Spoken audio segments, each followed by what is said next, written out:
a lot of what we do, like things like Academy, even the business 8 years ago, it's things that haven't been done before. But no one also sees like, you know, the 100 ideas that I had in between that failed so bad. I believe that this goes back to one of my core values and beliefs is that when I make a business decision that's based on financial gain or the financial aspect of my business, it never works out for me.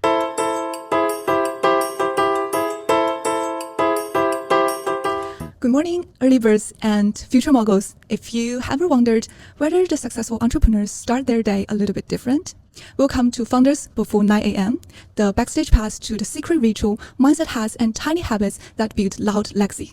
I'm your host, Candice, the founder of Miss Morning, and every episode we will pull up the curtain with some successful entrepreneurs who turned mornings into their powerhouse. Welcome back to Founders Before 9 a.m. And today I'm genuinely thrilled about today's guest, the Rosy McEvedy. And she's the visionary founder for IV Leg Drips, one of the Australian most recognized IV infusion therapy. And she also built the academy to give other business about treatment and the treatment lessons across Australia. Welcome, Rosy, to the podcast. Thank you for having me. Thank you. Yeah, how's your morning treating you so far? This morning has been a little bit hectic. My best friend is staying with me from Dallas, so my morning routine is a little bit off, but it's been fun. And I did just get back from Europe. Yeah. Last Sunday, so it has been just a little bit hard to get back into routine, but apart from that, good, thank you. Yeah, for anyone who might not familiar with what IV Leg Drips is, can you give us a short elevator pitch about it? Yeah, absolutely. So I founded IV Leg Drips about 8 years ago, back in 2018. Yeah. We started off with just vitamin infusions, very simple. So vitamin C, B, zinc, and that was virtually it. We've now grown into a variety of different amino acids, minerals, so offering about 30 plus different minerals, vitamins that you can infuse. And then we branched off also doing peptides, blood testing, which I don't think a lot of people actually know that we do because we do need to keep the marketing quite basic due to just following the guidelines, but we do provide those services. And then about 3.5 years ago, I heard you mention in my intro, I started Academy by IV Leg Drips, which is essentially a licensing program for businesses to be able to provide vitamin IV drips as well. That's amazing. Thank you. I can't wait to dive into more about your business journey and everything. Yeah. So in this podcast, we always start the things that what you do before 9 a.m. And because I am a big believer that how you started your day, especially in those early hours, really set the tones for the rest. So yeah, 100%. What's your morning routine looks like? Look, I just going off that, I really agree with you on that, especially as the business grew and I had so much more responsibility in the sense of, you know, having more staff to manage, having over 200 licensees across Australia. You really don't know what's going to happen during the day. And I think with any founder, any managing director, any person that's running a business to do with people, you really understand the necessity to really be calm, grounded, and be able to just handle whatever comes at you at that day. So exactly. How you start your morning, 100% I agree, really needs to reflect how you're going to set the tone for the day and then deal with everything. So before 9 a.m. So my first thing is I don't actually set an alarm. I heard that the other day in another podcast. Yeah, I don't actually set an alarm. Yeah, I don't set an alarm, and I do have my meetings start at around 10, 11. The reason for that is because sleep to me is the most important. I feel that if you don't get a good sleep, look, if I have something on that's, you know, when I train and that starts at 9 a.m. I obviously have to set an alarm, but most of the time I don't, and because I do prioritize sleep a lot. So I really make sure that my body gets enough rest and as much rest that it needs. So I usually do start my meetings a little bit later and I can catch them up. I realized that maybe the 3rd, 4th year of business when I realized that I used to be the person that wakes up at 5 a.m. and go and try and put as much in a day until there was a point where I was like, I'm feeling so burnt out that my capacity as where I'm actually functioning is not at 100% because I'm not looking after my body. So for me, sleep was one of the really big things for recovery. So I stopped setting an alarm, pushed back my meetings. And so the mornings are definitely slow for me. So I wake up around 6:37 still, just naturally. Not bad. Yeah, not bad for an alarm. I mean, are we getting into like really nitty gritty details? Like as in what I drink in the morning first thing? Okay. Please, I wake up, detail. I do have my warm lemon water with electrolytes. So that just helps hydrate the body. Okay. Because you haven't had any water essentially for 8-9 hours. So having electrolytes, lemon also helps just with the hydration. I then make my matcha with Monique's Mrs. Matcha. Well. I'm a big matcha girl. Yeah. Monique's Mrs. Matcha with coconut milk, and I do put some collagen protein in that as well. Wow, that's genius. Yeah. So you need to be getting at least 2 grams of protein per kilogram of weight, just as a handy hit. Yeah. So every kind of moment I can to put collagen in, or I will. Yeah. So I have that. And then the big necessity for me is meditation. So meditation for me has been, if you told me 10 years ago that I would be sitting there meditating, I'd tell you I was crazy, because I was the type of person that couldn't sit still for 1 minute, let alone, a good 10 to 15 minutes. But I felt meditation really was able to give me the ability to slow down when things got really out of hand. So when something happens in the business, when there's an issue with staff or regulatory boards, what happens is like sometimes it can really hit you. And I felt meditation really gave me that ability to be able to process and just slow down and not react. So that to me is a very big must. I have not skipped on meditations, and when I do, maybe it's for 1 to 2 days, I notice a big difference. So I do my meditations in the morning, about 10 to 15 minutes, and then I slowly get ready. Okay. So it's not a big routine, but it's one that really grounds me, calms me. The supplements I take cod liver oil, B5, and I also take a probiotic. So that helps with your cortisol levels. Okay. Really maintaining that. We're going into like a full nutritional advice too now. It's really interesting. Honestly, you are the first guest that really do the meditation in the morning. Yeah, really? Yeah, to my surprise as well. I know that meditation is been very trendy, very popular. A lot of people recommend it.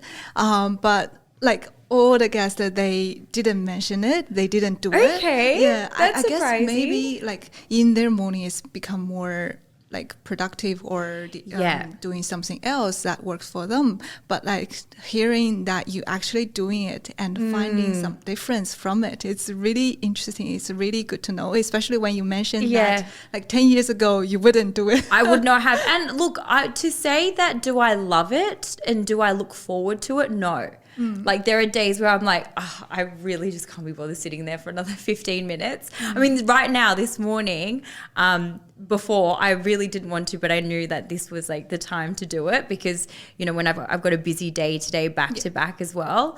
But what you don't notice a big difference straight after, but what I did notice is when I don't do it, I become a lot more reactive. I'm very well aware that I'm quite young for the position to be in the sense that I do have I'm responsible for over 200 licensees.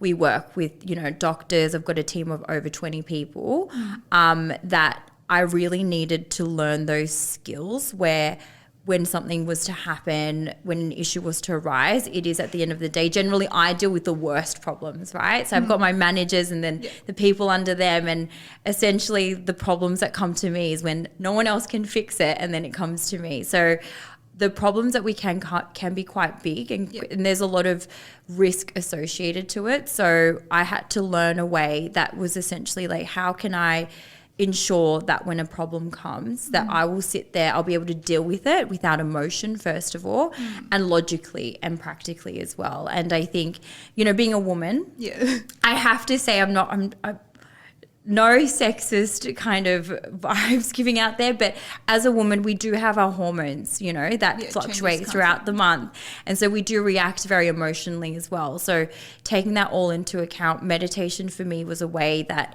taught me how to really ground myself. So when these issues came, and sometimes there's days where it will come piling on, I was able to just level-headed, grounded and calmly deal with them properly. And then when I don't meditate, I notice that these issues just kind of go out of hand as well, and I let my emotions take over. Yeah. It's just my curiosity, like when did you started to meditate, and how did you start it? Do you put a guideline or music? And Okay, so I probably started meditating about 5-6 years ago.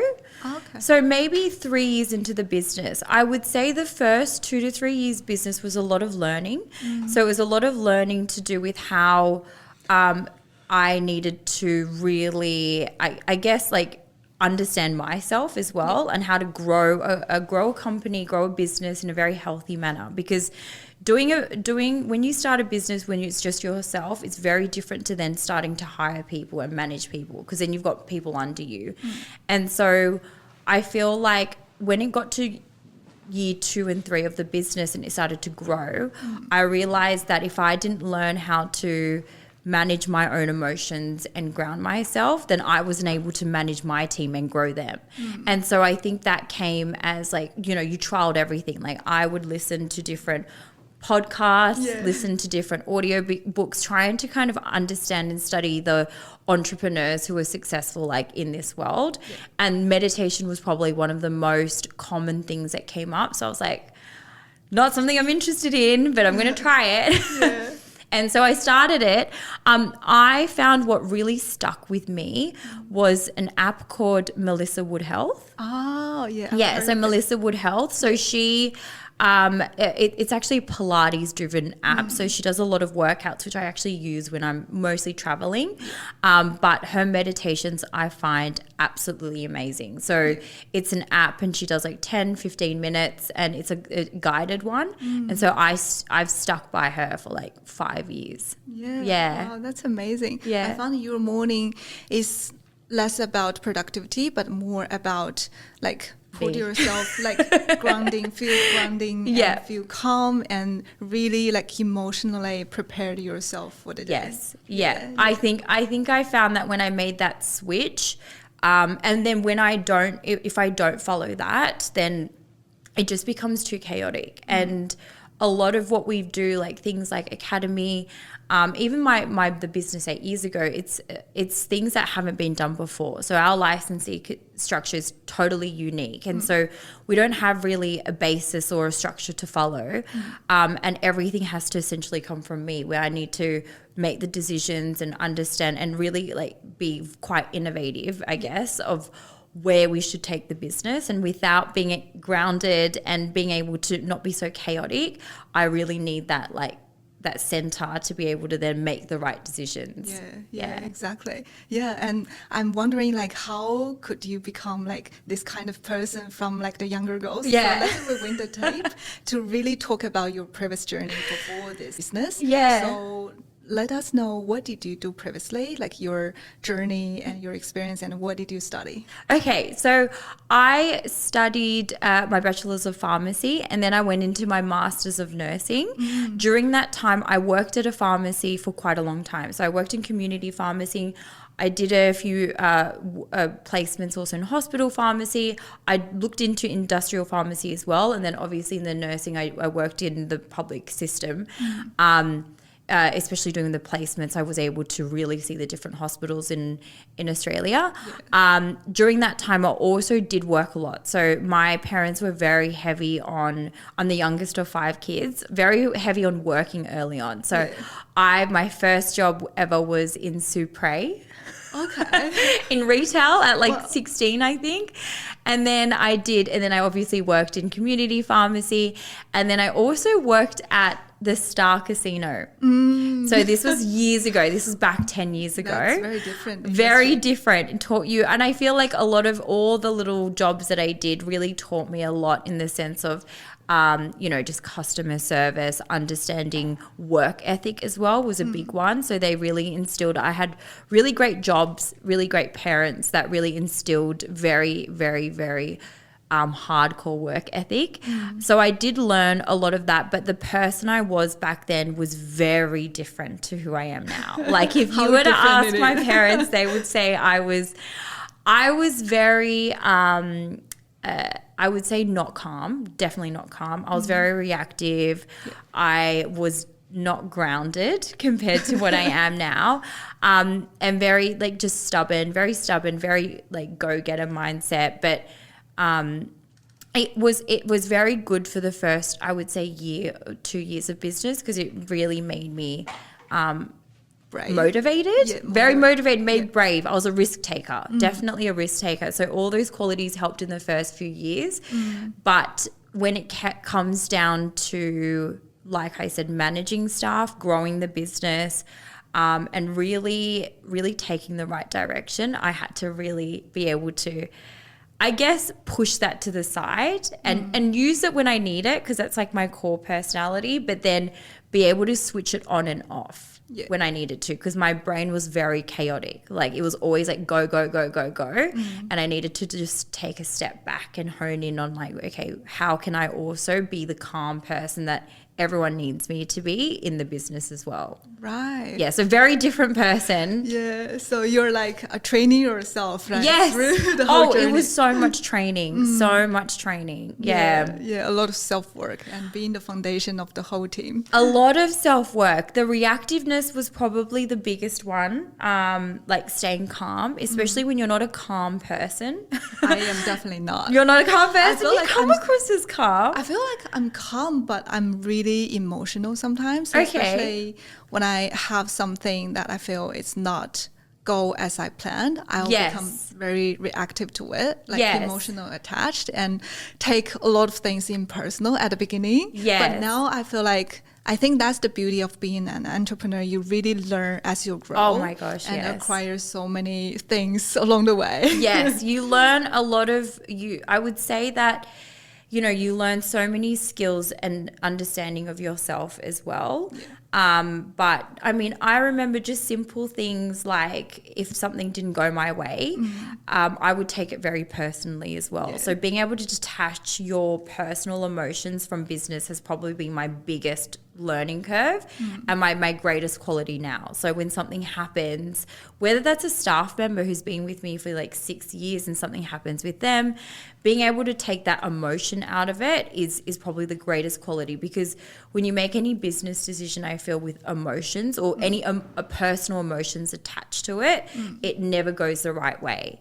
And it's always stepping it back. And that's what I teach my managers too as well, because it's easy to get angry, to get upset and frustrated, but the decisions that you make while those emotions are in play are generally always not for the best interest of the business. So I always tell them, if they're emotionally charged, if I'm emotionally charged, I'll never make the decision on that day. I'll wait the next day until I'm calm, and then I'll make that decision, because you can never make a business decision best when you're emotionally charged. So there's things like that it took a long time to learn. If anything was like in front of me that was really frustrating me or getting on my nerves, I used to count to 10 backwards in my head. And I would like stop myself from talking, because I knew that whatever was going to come out of my mouth was not going to be good, was not going to benefit the business.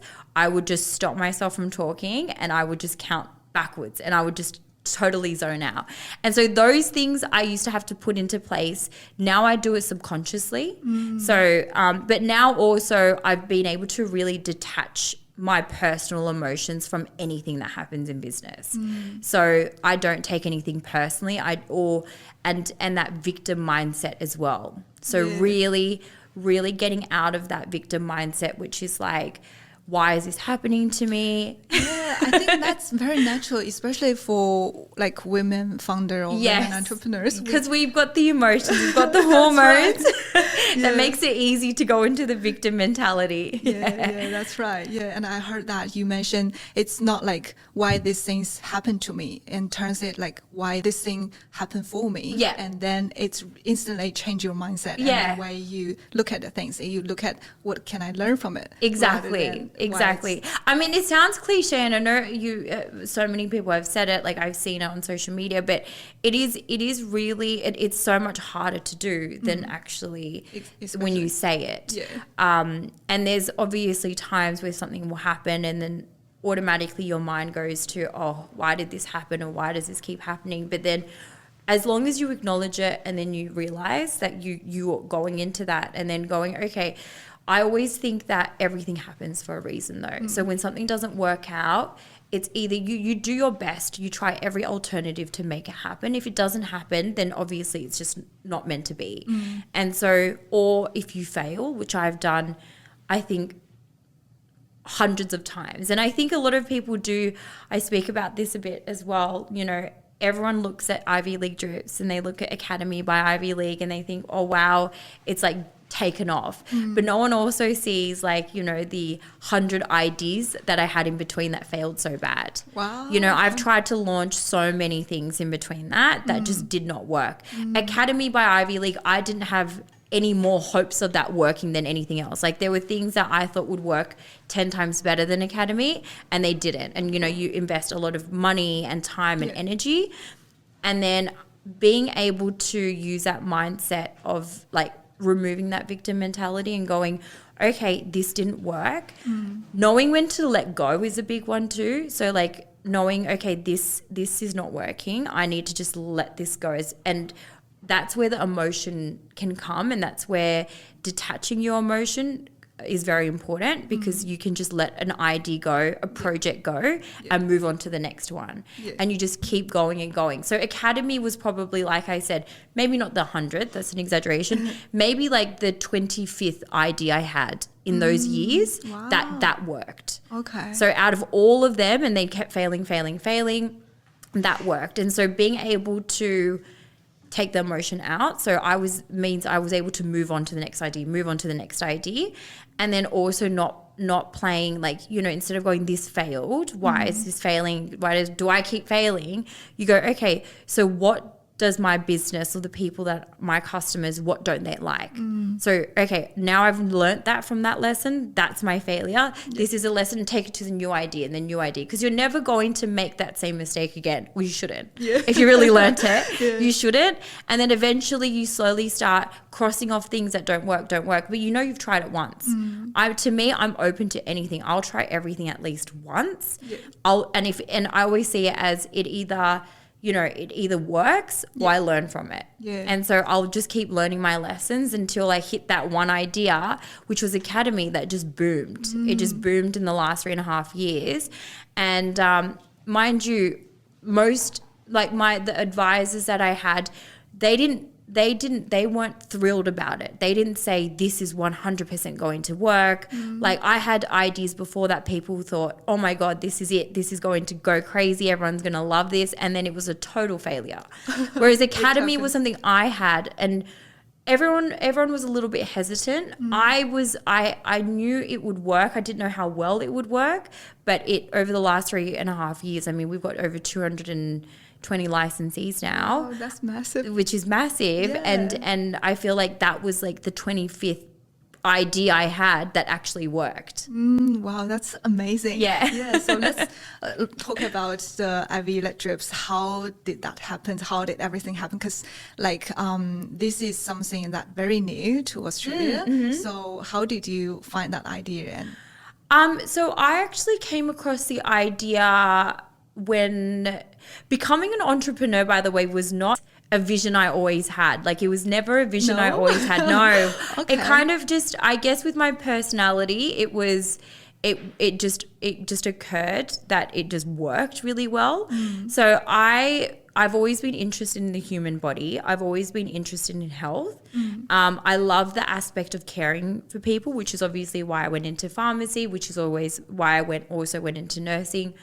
And so I got the idea when I was overseas. I was traveling in the US, and I noticed that they had vitamin IV places virtually everywhere. So they had it in LA, they had it in New York. And when was that? That was back probably 2016, 17. Wow, that's very early. They still had and they're massive now, like essentially in every suburb. Like, because I go to the US to train as well. So my mentor is in South Carolina in the US, Dr. Craig Conover.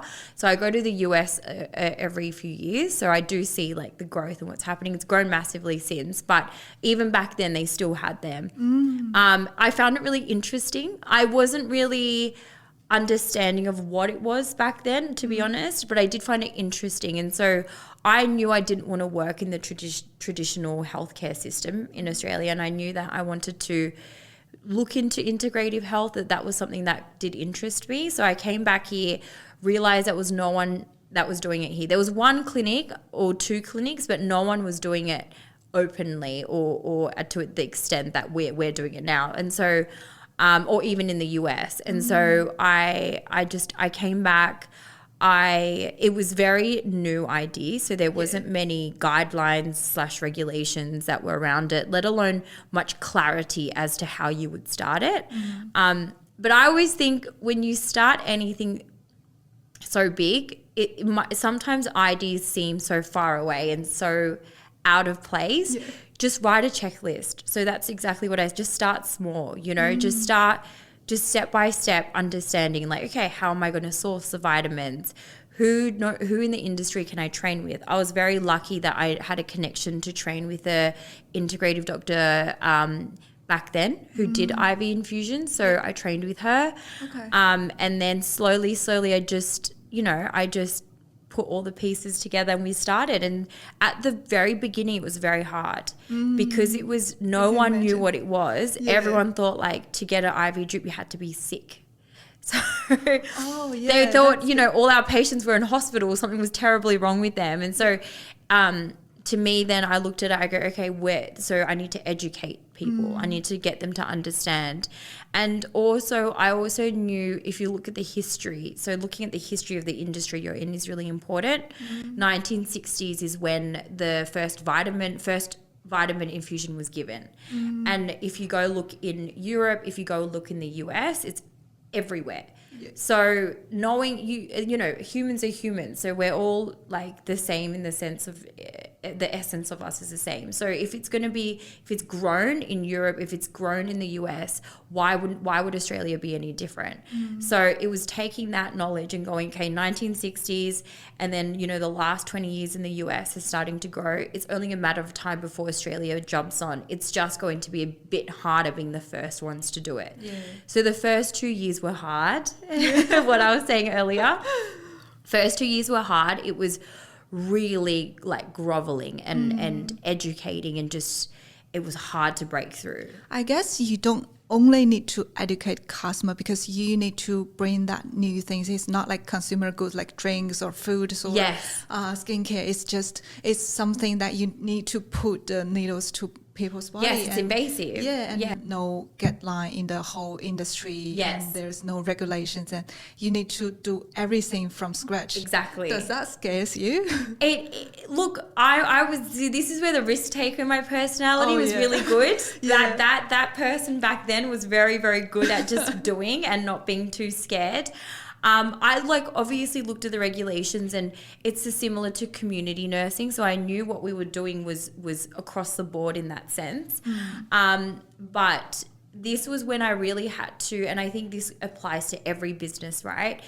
Our business our service is invasive. It's essentially medical, and we're using needles. Needles aren't the most no one's jumping up to get a needle. Exactly. So we already had I guess the odds stacked against us in the sense that no one really was going to be drawn to our service and be like, yes, I can't wait to get a needle. So I had to really put the element of myself in the consumer, right? So I really was like, okay, if I was someone who did not understand what we were doing, what would make me want to get a vitamin IV drip? And I think that applies to every business. I think that's so important. I always go back to that. Every single project, every single new service we have, I always go back to that mentality of, okay, so essentially if I was a consumer, what would make me do this? And because it's medical, because it's invasive, the only way we could build trust is from like family and friends. So people that you know, people that you can relate to. So I really saw that, and I didn't take any I didn't follow, you know, a traditional startup business where you start hammering on social media, start going on SEO, so you know, Google ads and all that stuff. I didn't use my money on marketing in that sense. I thought, okay, what I need is referrals. Like I need people to trust what we're doing from people that they know. So I reached out to like everyone in my network. You know, I offered them at cost price or complimentary, just for them to just try it. Yeah. And it worked amazingly. So, I mean, but that took a few months to figure out as well. Yeah. So we did do the, you know, social media. You follow the mainstream, like the Instagram. Back then, I don't think there was TikTok, but the Instagram, the Facebook, all that stuff. And then it wasn't working well. And so I had to really take it back a notch and go, okay, if I was a consumer and I didn't know what an IV drip is, what would I do? And so it was about reaching out to people. And then obviously I believed in my service. And like I said, looking at the US, people aren't silly enough to spend hundreds and thousands of dollars on something that's not going to work. Yeah. So people did feel great afterwards, and then they tell their family, then they tell their friends, and then eventually word of mouth just spread and it started to grow. Yeah. And then I think after we hit that initial hump, we then started utilizing like brand awareness. So we use social media as more brand awareness to get the word out there, to get education out there. Yeah. But still to this day, word of mouth is probably the most I'm so effective. glad that you really highlight the word of mouth. I think it's a really powerful thing. Massively. Yeah, like because currently, like marketing side for every business startups, people overestimate about how social media gonna work for their business. They spend like millions of dollars on agencies, on paid ads, on like contents. Yeah. But it's sometimes just forgot.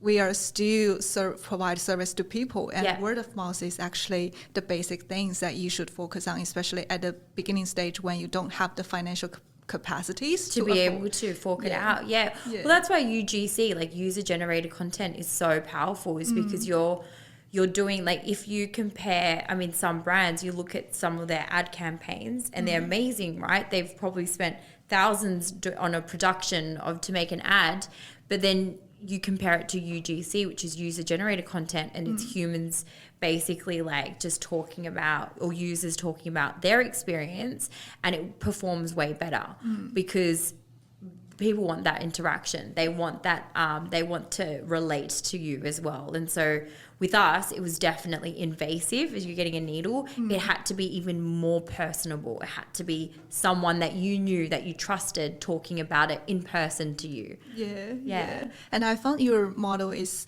mobile plus in clinic. Yes. And how did you work that out? Like mobile for me until today is still like very new. Mobile. So looking at obviously you look at what's trending now, everything is convenience, right? People just want convenience. And so mobile was almost a no-brainer for us, because looking at Uber, looking at Deliveroo, looking at all those apps that come through, like everyone just wants convenience. They want something that can be brought to them. And that's, I guess, the future of what we're going to constantly be working towards.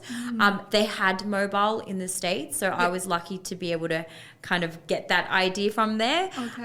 But it was a no-brainer to think like, okay, people are now moving towards that point where they want mobile, they want convenience, they want it at their house, their workplace.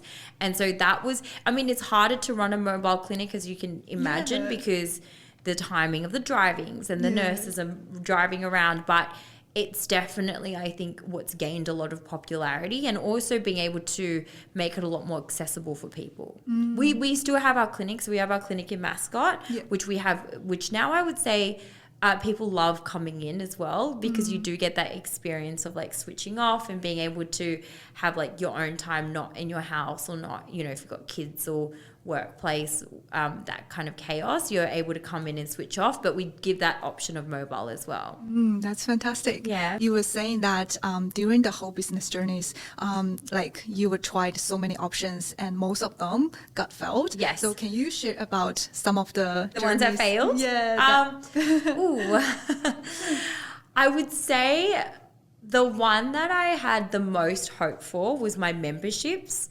So we were going to launch memberships, and we had like these beautiful like platinum cards that were like Amex in the boxes, and we had different tiers of memberships. We had the marketing already, and we launched it, and it just didn't work for our patients. And why is that? For me, I thought memberships, everyone thinks that, well, that's where I got the idea, because a lot of businesses talk about that passive income and making your business, that like obviously increasing the value of your business.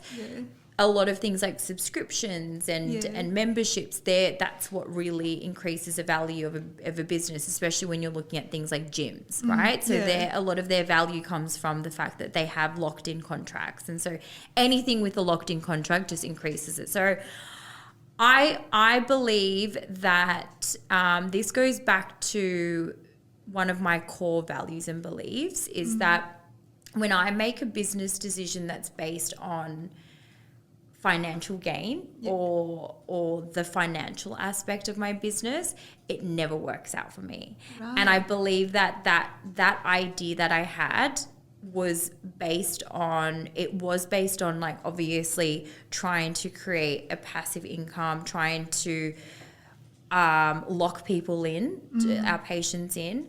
And the nature of my business has always been the benefit of the patient and their health. And so I feel that the attitude, I guess, or the energy that came from that idea just didn't work with our patients, because we are dealing with people's health. And so the way we've been able to grow it is my nurses are absolutely phenomenal, and they really believe in what we do, and they really individualize, and they look at each patient so uniquely, so different. It's not just here's a drip, see you later. It's always like, what else can you do? Like, let's look at your lifestyle, let's look at your sleep, let's look at your oral supplementation. And so our core value, and that's why we've grown so much, is because I've got an amazing team who really believe that.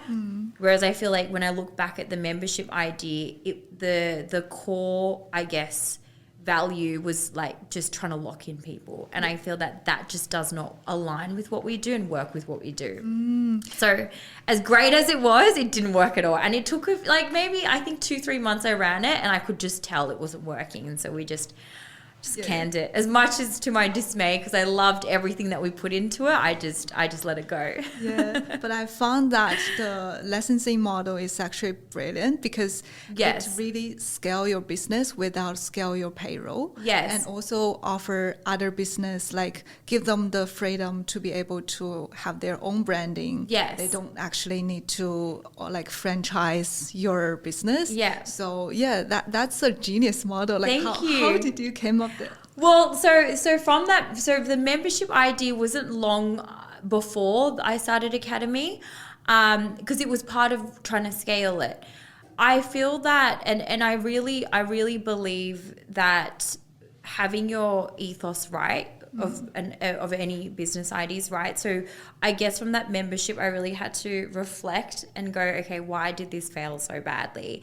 And I realized that was the core idea behind the memberships was just totally wrong. And so when I was trying to work out, okay, I want to scale this business, but my core value as to why needs to be so much more than just financial. Like, I'm going to scale this to grow it into like, revenue XYZ. So I really sat down and I tried to work out what was the core value in it. That was my first step. So what was it that I really wanted to achieve as a goal that was totally separate to financial?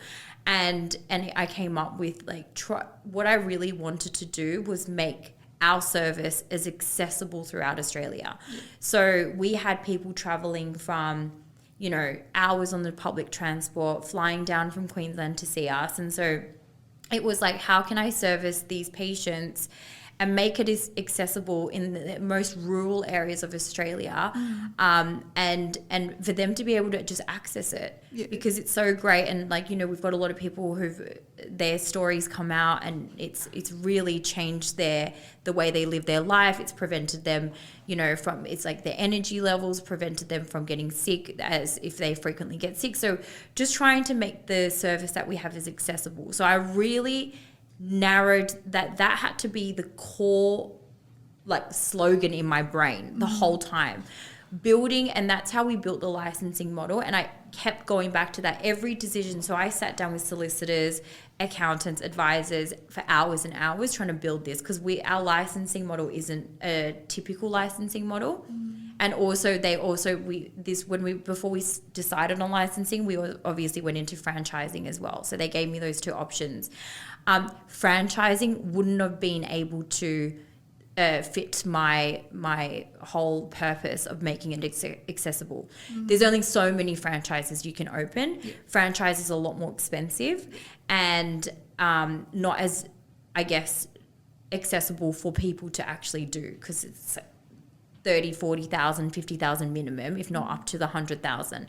So that's why we crossed that one off the list. The licensing made it more possible because we were essentially able to teach what we do under their own business or trading businesses, or even a rural nurse. So we've got licensees in the most rural towns in Australia who go out and see, you know, people in the farms, and they're able to essentially do 5 to 10 drips and have it as a running business without it affecting their profit, essentially. So we built our licensing model based on the fact that I always went back down to, okay, what is my purpose? And my purpose is to make it accessible as possible. So we don't have a very typical licensing model where we take a profit percentage of the business. We have a very low licensing fee of $99 a month. Oh. And very we essentially, affordable.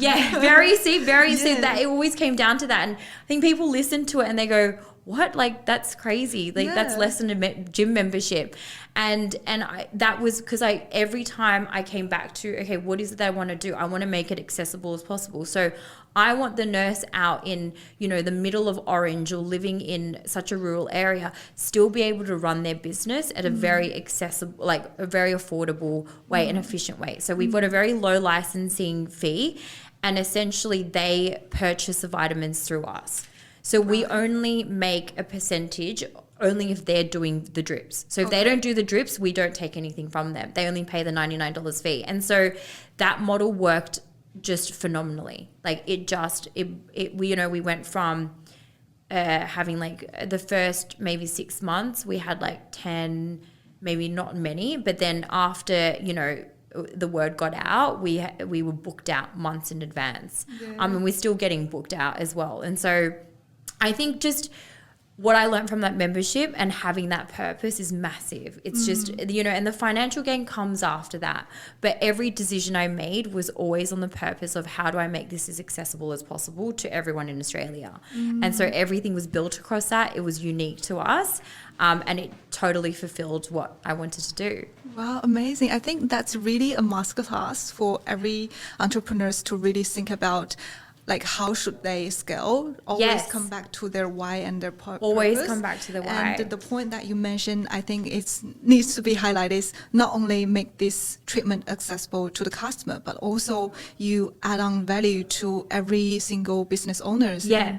To be able to let them to use these strips and to benefit more people as well. So that's why I think why this like go crazy well. Yeah. It is. I always think if you go back down to your purpose, and you just make every decision, every call you make, every direction you decide to take aligns with that purpose, it's going to do well. It's only a matter of time. And I'm not saying it was easy. It wasn't easy at all. But you know, you have a purpose and you just keep going in that direction, it eventually will come back to you. Wow, Yeah. that's amazing. Thank so you. To wrap up today's conversation, give us one advice to anyone who might in their business journey, but maybe in their downtime got several failures. And what do you think? How could they bounce back quickly? And what's the advice for them? One, I'm trying to summarize everything. I've got so much to say. I think just trusting that the universe has your back. So just trust that as long as your intentions are good, and that you are on the right, like essentially your values and your intentions are good, then whatever path it's taking, there's a reason for it. And just reflecting on it, learning from every step that you make, never go back into that victim mentality, but just learning from everything, every step you take, just take it as a lesson, build on that, because the one thing people can't take from you is knowledge. So whatever you do, it's never going to be a failure or a mistake. It's always going to be a lesson that you learn. So there's one thing people can't do is failure. People can take your money, people can take so many things from you, but they can't take your knowledge. So knowledge at the end of the day is the first cup you want to fill. And then if you keep building on that and you keep going and never to give up, then you'll eventually get there. Yeah, I love that. And it's also remind me, the other day I heard a quote that never give up on a bad day. Yes. Or trying to believe that the universe is actually chosen you to do what you're doing right now. Thank you so much for your time and sharing. It's really a brilliant masterclass. Yeah, thank you so much. Thank you. I appreciate it. Yeah. If you find it's useful, if you find you need to rethink about your own routines, please share it with a friend as a morning boost, and subscribe, leave a review. That could help us a lot, and we will see you in the next one.